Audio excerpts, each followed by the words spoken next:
আবারও বড়সড় দুর্নীতির অভিযোগ উঠে এল রাজ্যের উত্তর জেলা থেকে। এলাকাবাসীর দীর্ঘ প্রতীক্ষিত রাস্তার টাকা আত্মসাতের গুরুতর অভিযোগ। ঘটনা উত্তর জেলার যুবরাজনগর ব্লকের অধীন ঢুপিরবন্দ গ্রাম পঞ্চায়েতের ৬ নং ওয়ার্ডে। স্থানীয়দের দাবি ছিল দীর্ঘদিনের যে ৬ নং ওয়ার্ডের রাস্তা নির্মাণের। বাম আমলের সাধারণ মানুষ নেতাদের মুখে শুধু কেন্দ্রীয় বঞ্চনার কথাই শুনে আসছিল। রাজ্যে পালাবদলের পর মাননীয় মুখ্যমন্ত্রী বিপ্লব কুমার দেবের নেতৃত্বে সরকার রাজ্যের উন্নয়নের লক্ষ্যে কোটি কোটি টাকা বরাদ্দ করছে। এই উন্নয়নের ছোঁয়া রাজ্যে তৃণমূল স্তর পর্যন্ত যাতে পৌঁছে যায় সে লক্ষ্যকেই কাজ করছে রাজ্য সরকার। কিন্তু কিছু আমলা এবং পঞ্চায়েত স্তরের চুনিপুটি নেতাদের কারণে সরকারকে বারবার কাঠগড়ায় দাঁড় করাচ্ছে সাধারণ জনগণ। তবে এখন রাজ্যের জনগণ ধীরে ধীরে বুঝতে পারছেন একাংশ চুনিপুটিরা যে নিজেদের স্বার্থ সিদ্ধি করছে, যার কারণে জনগণকে ভোগান্তির শিকার হতে হচ্ছে।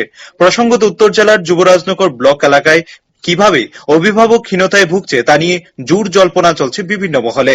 আর এই সুযোগকে কাজে লাগিয়ে কিছু চুনিপুটিরা আমলাদের সাথে মিলে দুর্নীতি করে চলছে বলে অভিযোগ।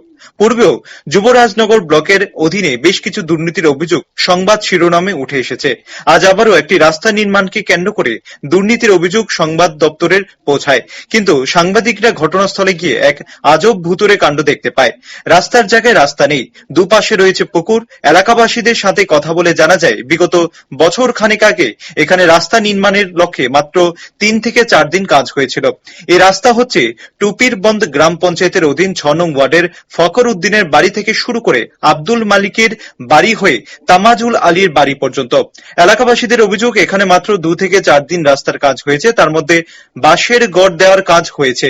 সব মিলিয়ে ৩০,০০০ টাকারও কাজ হয়নি রাস্তায়। এলাকাবাসীদের বক্তব্য ২০২০ সালের প্রথম দিকে এই রাস্তার কাজ শুরু হয়েছিল, কিন্তু পরবর্তীতে পঞ্চায়েত প্রধান রবীন্দ্র দাসের মৃত্যু হয়ে যায়। তারপর এই রাস্তার কাজটি আর হয়নি। বর্তমানে টুপিরবন্দ গ্রাম পঞ্চায়েত উপপ্রধান দ্বারাই পরিচালিত। আর টুপিরবন্দ পঞ্চায়েতের উপপ্রধানের বিরুদ্ধে আগেও একাধিক অভিযোগ রয়েছে, তাই এলাকাবাসীরা উপপ্রধানের দিকে আঙ্গুল তুলছেন এই রাস্তা নির্মাণের টাকা গায়েব হওয়াতে।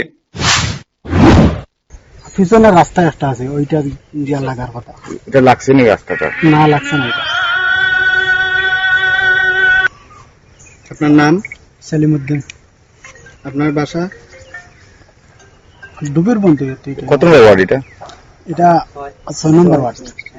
যেখানে যে আমরা একটা দেখতে পাইতেছি রাস্তা হওয়ার কথা ছিল, এটা কতদিন আগে হয়েছে এবং কতদিনের কাজ হয়েছে? এটা প্রায় ১.৫ বছর হয়ে গেছে গিয়া। ধরার কাজটা হয়েছে মাত্র ৩ দিন কাজ হয়েছে। রাস্তাটা মেইন রোড লাগছে না? এটা লাগছে না এখনো। মোটামুটি আপনি এটা কয়দিন আগে কাজ করতেছেন হয়েছে না? এখানে ৩ দিন হয়েছে। ১.৫ বছর আগের কাজ। ১.৫ বছর আগের কাজ। ১.৫ বছর আগের। প্রধানের নাম কি আপনি জানা আছে? প্রধান তো লিটন কিতা হলো জানি।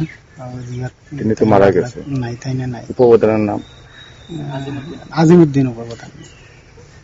খবর নিয়ে জানা গেছে রাস্তা নির্মাণের জন্য এস্টিমেট করা হয় ৩,২৮,০০০ টাকা।